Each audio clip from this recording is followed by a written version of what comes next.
Okay, so we have a special edition with Mr. Neil Burrows. Thank you for coming through. My pleasure. Okay, so off camera, I was asking you about the significance of your symbol for your activism and your political platform, the hummingbird. So you care to share? Definitely. So, the hummingbird, it's special. It has wings that beat like so many times per minute that allows it to suspend itself in the air. So I'm fascinated with the hummingbird, but beyond that, there's an African proverb that spoke about how a bunch of animals lived in the forest and their home was beautiful and lush and vibrant. And all of a sudden, one day, a fire just ravaged the place, and a group of animals were standing on the sidelines looking like, what a sec, like our home was burning to the ground. So all of a sudden, out of this side of its eye, the elephant sees hummingbird flying back and forth, and the elephant says, "Hummingbird, what you dealing with? What's going down?" So the hummingbird replies, "I'm taking drops of water from the river to the fire." And the elephant laughs, "Ha! That ain't make no sense. Like, why are you even wasting your time? You're too tiny. Your wings gonna burn up. Those drops of water are not having any impact whatsoever." And the hummingbird just said, without missing a beat, "I'm doing the best I can," and kept right at it. That's the significance. Wow, that's profound, because and that leads into a question that I had for you. The hummingbird is so small, but at least it's making the effort, right? With political platforms, and traditional party politics, we'll see politicians in parties have a large budget, right? Mm-hmm. So they could spend money frivolously on, especially around election time, on their campaign and stuff like that. Yeah. Independents don't have that privilege. So how do you use your resourcefulness to still find a presence within that political arena? Well, thankfully, as we were talking about off air as well, social media has leveled the playing field to some extent, to a small extent, but it's still impactful because I could see, for instance, there was a post when Hurricane Matthew was on the way. I had shared from one of the sites that showed a map of the areas that needed to evacuate. So because of the type of topic it was, I boosted it for maybe $15, $20 over a few days before the hurricane hit. And I got results showing that 60,000 people saw it. It went viral, plus the boosting of it as an ad caused it to reach really fast. So I just said spread the word through the Elizabeth constituency. People were tagging, people were sharing. So that kind of impact now causes someone who might have been in isolation or who didn't have a platform or could afford thousands or tens of thousands of dollars to be on TV and all this stuff to now have that platform. So I think that's probably the biggest advancement that really has helped to start to level the playing field, and we could actually get out there in a way that we hadn't been able to, a decade ago. Very true. So, what I want to talk to you about is your appeal, because I remember around election time, a lot of persons seem to be drawn to you organically. They like your personality, coupled with your platform, but it seems like they buy into the person first. So, because I know a couple of persons personally who voted for you last time too, you know what I mean? So, thanks to those people. Yes. I think we've been sold a lot of stuff. We've been sold how to think, what to do, how to conform. And I think we've been sold this idea that politics requires personalities, personas. So before we actually, in some instances, look at the substance or the track record or the capabilities of an individual vying for public office, we try to figure out, or we see, how are they perceived in public? Are they likable? Are they amiable? And I think that's important, but you also have to have a happy balance. It can't just be one-sided where they're totally amiable, but they really aren't producing anything. Right. So for me, it's kind of like, being young. The question that I got most of the time was, well, how old are you anyway? Mm-hmm. Until they start looking and they see a couple of grades, and I say, well, how old are you? And then I tell them my age, and they're like, oh, I thought you was, teeny bopper. But it seems though that, youth is a disadvantage when you want to be taken seriously in the Bahamas, which is a problem because young people have a lot to offer. And I've been this same way since I was young, minus the experience. But I think, we're getting there, and hopefully mindsets switch where you look at the whole package as opposed to just, is this person with a major party or not? Is this person young or not? Is this person a man or woman? That sort of thing. Right. And hopefully we do get to that point. But I like the fact that you said that you're young, and I believe that 2022 is fertile ground for independent candidates. So, what type of seeds do you plan to sow, being young, for that time? Oh, are you ambitious? I don't know if I would venture a guess to that extent because if you look at the results of this last election, you had a ton of third parties and independents run. When you look at the results, so it was still largely skewed to the favor of the major parties. So I think people might have thought, oh, we're going to have a bit more of a balance in terms of voting results 2017. That didn't really happen at all. So I think we're not really taking into account how much time and effort it takes to decondition people from what they used to, what they've been, groomed to accept and believe in and that sort of stuff. It's going to take time and effort. So I think it's going to incrementally improve. Okay. So if you want to project the time frame, when would you say that would be? I'm hopeful because if you look at the track record of the previous administration, the PLP, and I think the media had a lot to do with this though. They were telling us stuff and exposing things that we had never seen before and questioning them and doing these in-depth sorts of op-eds and investigative reporting. We hadn't seen that before. We hadn't had the level of talk shows that are scrutinizing and allowing people to voice their concerns. So I think the previous administration, the PLP, they did poorly to the extent where you see the overwhelming results in the makeup of parliament. And this administration has started on a similarly under a microscope administration. It's not like they're going to get away with anything because people voted overwhelmingly in their favor. A lot of people have higher expectations, more knowledge, more access to information, like we're talking about with the internet and all that.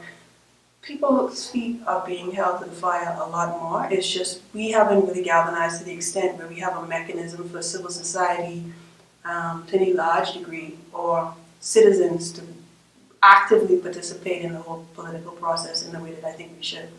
So you basically, more citizens should organize. Absolutely, and there are a lot of different ways to, tap into our power. Some people prefer to be involved with social development. Great, volunteer. Some of you might not be able to volunteer. Well, commit to be online and sharing the posts and inviting people to events of social development agencies that you like. If you don't be online, but you have money, but you don't want to volunteer, donate. There's so many things that people could do. Everybody has, just being alive right now, you are a resource in and of yourself. You don't have to have money, you don't have to be famous, but what you do have, use it and help with this process in national development. Don't just sit back and say, oh, the cost of living is astronomically high, oh, the crime is out of control, oh. Do the little that you can, because if there are more hummingbirds going after it, and if the hummingbirds recruit the elephants, then we'll have tons and tons of water to douse, because we really blazing at this point. Right, they got you. And one word just came to my mind, as far as a hummingbird, is proactive. Be proactive is what you're saying. Stop complaining. But okay, since you had mentioned the administration, the current administration, this bill, the commercial enterprises bill, that's the talk of the town right now. You know what I mean? And I'd like to get your opinion on it. Well, I don't want to date this, and I don't have a big opinion on it. Okay. I think there are pros and cons. Okay. So I'll just leave that at that. Okay. That isn't really a primary part of my focus in terms of platform-wise. And with your platform, with your activism, you care to go a little bit Sure. more in depth? Definitely. I was recording, doing my thing with music, and heard that a 5-month-old baby girl was raped to death in 2009 or so. Just abandoned what I was doing, came home, started a group with some other women who were really concerned. People were outraged for a minute, then they retracted and said it was something else. It didn't, I don't know. But it just caused me to be like, I don't have to get to superstar status to start to affect these things. I could help the Crisis Center, I could raise their profile. I still had enough fame in the Bahamas to be able to help with these sorts of things. So I did what I could.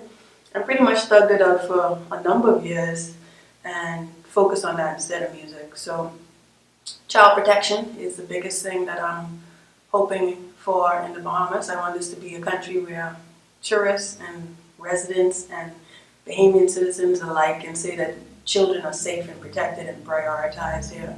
Anti-corruption reform, I think, is also major because if our people who are in positions of power aren't held to account, then we really have no way of ensuring that they're doing what they need to do to ensure that our lives are as fruitful as possible. So I think anti-corruption reform is absolutely necessary, and I'm glad to see that there is legislation now being passed and tabled related to that, and I just hope that we have the implementation process and the follow-up process and mechanisms and penalties and things like that on point so that you don't backtrack and be like, oh, well, we have it on the books, but we're not really effectively utilizing it.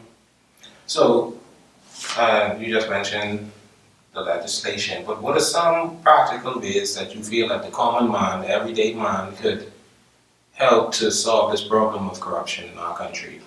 Well, the everyday man and woman can help to solve the problem of corruption by starting with the low-level stuff.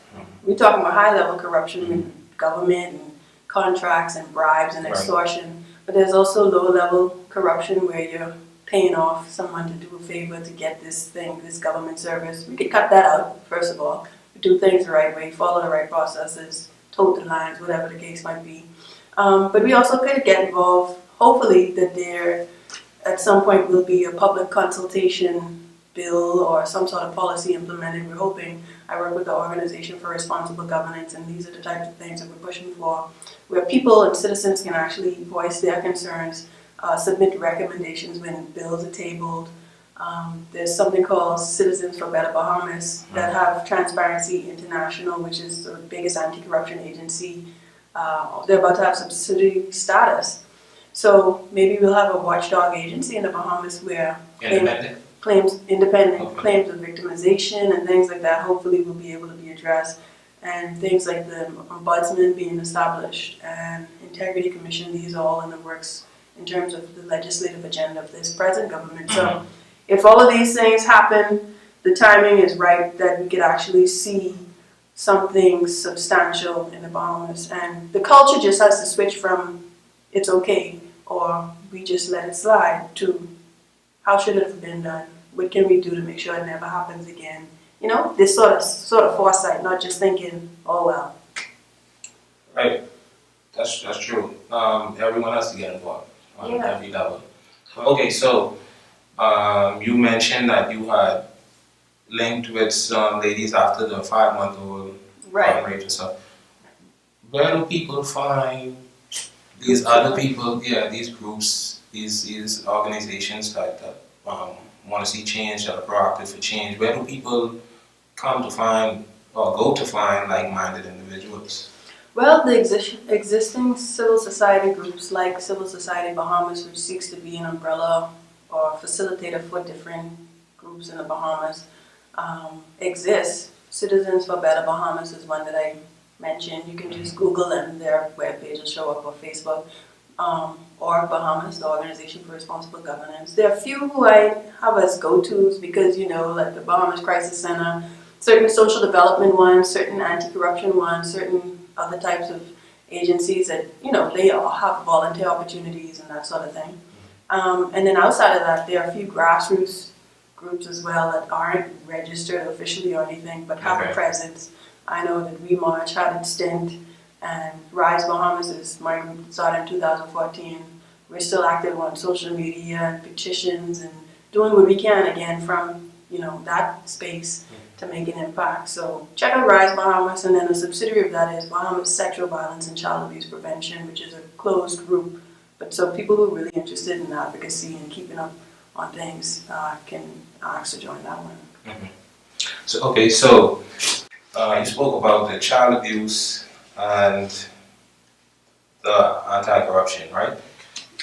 What's your thought process, or what causes you to decide which platforms you going to I guess vocalize your opinion on, you know? Yeah, I mean, there has to be a balance of what we need in the Bahamas right now, what people are interested in, and what I can do as an independent to affect certain policies or legislations or progress. So I had to be realistic, and I also took it from a place of what my passions were. So my platform included child protection, anti-corruption reform, citizen security and justice, and gender-based violence prevention. Because these are things that I'm familiar with. I've already been in that space, and I know that I could effect change. I think the whole idea of running as an independent is lost on Bahamians. Like, we had Cayman Islands just recently in an election not too long, from ours. They voted in a government that was majority independent. They had to switch, I think before that, their system of voting, but now they have a group of independents leading their parliament. So we'll have to kind of follow that closely and see how that pans out. But it shows you that other places in the region are open-minded, and unfortunately in the Bahamas we're not to the place yet, it seems, to understand the role of a member of parliament first of all, and to understand that all members of parliament, whether they're independent or with a major party, have the same rights and accesses that the other does. You can apply to be on a committee, you can propose bills to parliament, you have the same voting privilege, the opportunity to speak, you get the same constituency allowance. Every constituency gets the same allowance. It doesn't matter if your member of parliament is not with the PLP or F&M or DNA. So these sorts of things, I think, need to resonate and get people excited, like, you know what? We're going to be the constituency to do something different and see how this goes. I mean, what do you really have to lose? We've been doing PLP, F&M for so long. It's like, if that's what y'all like, bad treatment, mismanagement, if y'all like to just be struggling and have the economy wavering and having the cost of living high and having super uber crazy rich and super uber dirt poor, keep doing what you're doing, boss.